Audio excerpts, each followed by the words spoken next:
Новый генсек НАТО. Кто он? Лукашенко перетряхивает войска, а Аргентину атакуют попугаи. Обо всем этом расскажу подробнее в эфире Нехта. Самые важные и интересные новости.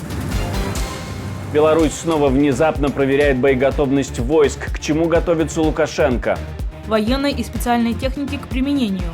Выйти в назначенные районы. Последнее интервью Йенса Столтенберга, который 10 лет управлял НАТО. Я считаю, что наибольший риск возникнет, если победит президент Путин. Новый тур политических дебатов в США. Теперь на предвыборном ринге встретятся кандидаты в вице-президенты.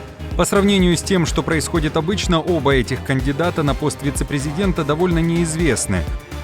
Спасибо, что смотрите, спасибо за доверие. Не забывайте про лайки, комментарии, не забывайте подписываться на канал, все это очень важно. Поехали. В Беларуси началась проверка готовности сил ВВС и войск ПВО, говорят в Минобороны. Там говорят, что это очередной этап, все плановое, ну и так далее. Личному составу, в том числе военнообязанным, призванным из запаса, предстоит выполнить весь комплекс мероприятий по подготовке вооружения, военной и специальной техники к применению, выйти в назначенные районы. Как долго еще белорусские войска будут проверять свою готовность и готовность к чему именно? Большой вопрос, на который ответил генерал-майор СБУ в отставке Виктор Ягун. Как бы никто не подтвердил, то есть физически никто не показал, что вот это Беларусь, вот это вот наша территория, а вот ядерное оружие. Ну, будем так теоретически говорить, что в любом случае Беларусь является просто местом нахождения тактического ядерного оружия, не стратегического, тактического.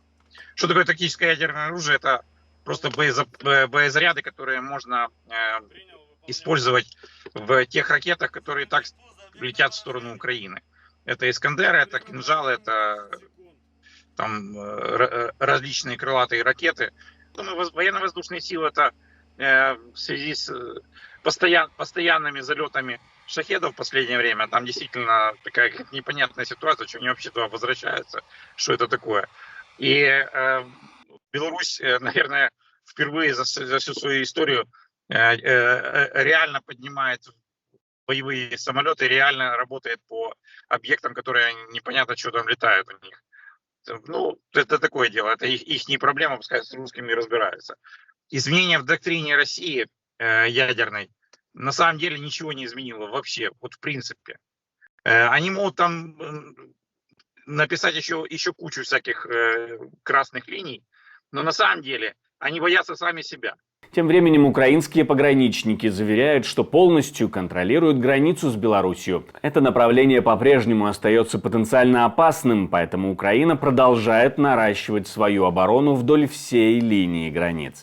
На границе с Беларусью, со страной, которая продолжает поддерживать Россию в войне, ситуация в целом остается полностью контролируемой.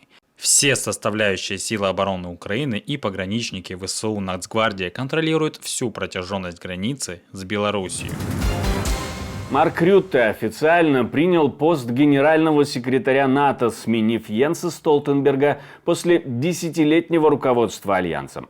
Рютте с его 14-летним опытом управления Нидерландами, он был премьер-министром, предстоит решать ключевые задачи, такие как поддержка Украины, увеличение оборонных расходов союзников и укрепление восточного фланга НАТО.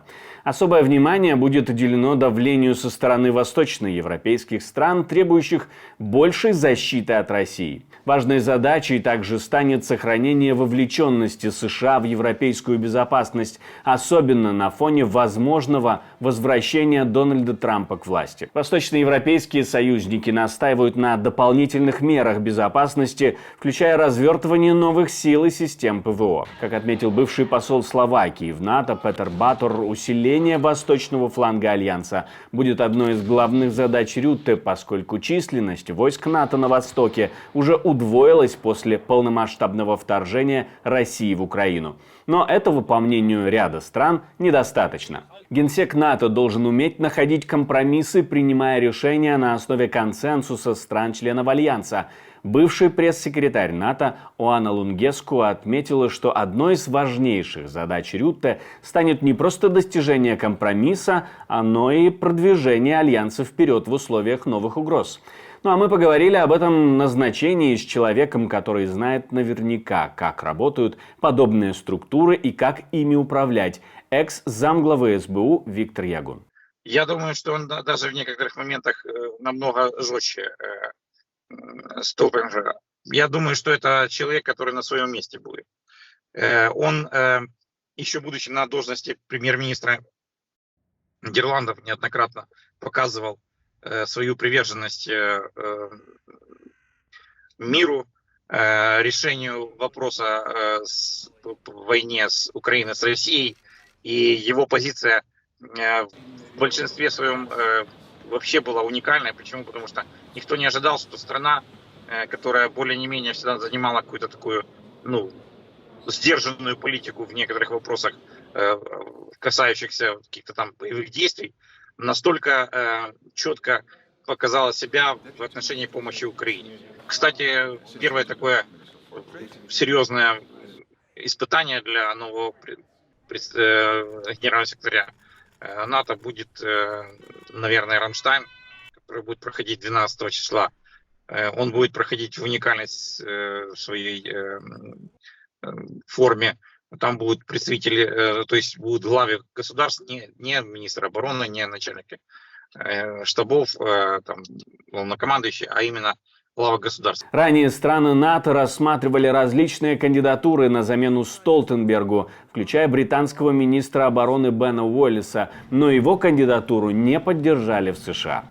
А сам Йенс Столтенберг в своем последнем слове как генеральный секретарь НАТО сказал, что, цитирую, «безрассудная российская ядерная риторика Владимира Путина не должна удерживать членов НАТО от предоставления большей военной помощи Украине. А в отсутствии реальной воли Москвы признать, что Украина должна победить, просто обязаны».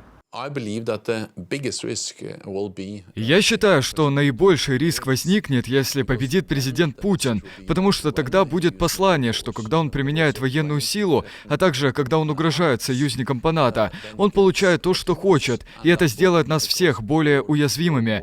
Конечно, мы внимательно следим за тем, что делает Россия, и мы очень четко дали понять Москве, что ядерная война не может быть выиграна и никогда не должна вестись. И пока мы не увидели никаких изменений в ядерной позиции России, которые потребовали бы каких-либо изменений с нашей стороны. Но мы гибкие, мы внимательно следим за тем, что они делают, и, конечно, мы предпримем необходимые шаги, чтобы гарантировать безопасность всех союзников. К слову, об изменении ядерной доктрины союзного государства пока только говорят, но на самом деле ее пока никто не поменял. И внесение туда Беларуси может оказаться формальностью или инфоповодом, просто чтобы больше об этом поговорить. Ну или таки сигналом. Раньше, на минуточку, ядерное сдерживание проходило в отношении государств Запада. Сейчас к отношению кого в таком случае будет? То есть мы получаем сигнал и на Запад, и на Восток, что, господа, Россия будет пытаться, в том числе ядерным шантажом, сохранить свою зону влияния, либо свое влияние на отдельные государства. И отдельный пункт насчет Беларуси, он просто служит такой себе расшифровкой, как это будет происходить. Ну и вот, если мы говорим о Беларуси, то в первую очередь это посыл скорее не в европейской либо столице, либо Вашингтон, а скорее в Пекин. Далее тоже про НАТО. Министр иностранных дел Литвы Габриэлиус Ландсбергис настаивает на том, чтобы Украине было предоставлено право свободно использовать оружие для защиты и атак на источники угроз ее гражданской инфраструктуре. Выступая в Берлине, Ландсбергис заявил, что для Украины не должно быть красных линий в применении оружия. Также он предложил рассмотреть возможность предоставления Украине гарантий безопасности, аналогичные 5-й статье Устава НАТО, которая предусматривает коллективную оборону в случае вооруженного нападения на одну из стран-членов Альянса. Украинцы должны знать, что когда они решат, что пришло время для мира, они будут знать, что русские больше на них не нападут. Это произошло в 2014 году, это произошло в 2022 году, это не может повториться. И для того, чтобы мы были уверены, что этого не произойдет, мы должны действительно предоставить им гарантии безопасности, такие как гарантии безопасности по статье 5, что они в безопасности, что они смогут восстановить свою страну, и те люди, которым пришлось бежать из Украины, смогут вернуться на родину. Спасибо. Губернатор Миннесоты Тим Уолз и сенатор Огайо Джей Ди Вэнс примут участие в дебатах 1 октября. Эти дебаты могут стать важным событием в соперничестве двух возможных кандидатов на пост вице-президента, так как в некоторых штатах уже начинаются досрочные голосования на всеобщих выборах. Дискуссия между Уолзом и Вэнсом привлечет внимание к их политическим платформам и возможным ролям в будущей администрации, особенно в контексте выборов 2024. Аналитики оценивают их шансы как равные. По сравнению с тем, что происходит обычно, оба этих кандидата на пост вице-президента довольно неизвестны. Уолз стал сюрпризом для демократов, которые думали, что это будет человек с более громким именем из колеблющихся штатов, например. И для Вэнса это также был немного неожиданный выбор со стороны Трампа. Так что я думаю, да, ни один из них никогда не был в центре внимания всей страны, как, например, это было в предыдущие выборы. Итак, вы помните, что Барак Обама, выбравший Джо Байдена, имел гораздо большее национальное признание в тот момент. Аргентина страдает от нашествия попугаев. С такой проблемой столкнулись жители небольшого города Иларио-Аскасуби на юге провинции Буэнос-Айрес. Из-за вырубки лесов птицы лишились естественной среды и перебрались в город. На одного жителя приходится около 15 попугаев.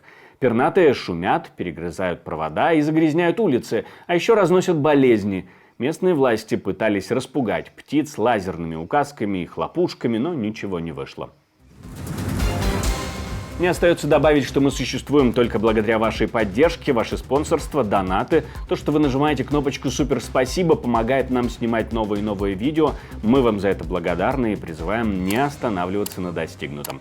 Также не забывайте про лайки, комментарии и не забывайте подписываться на наши каналы. У меня на этом все. До встречи и хороших вам новостей.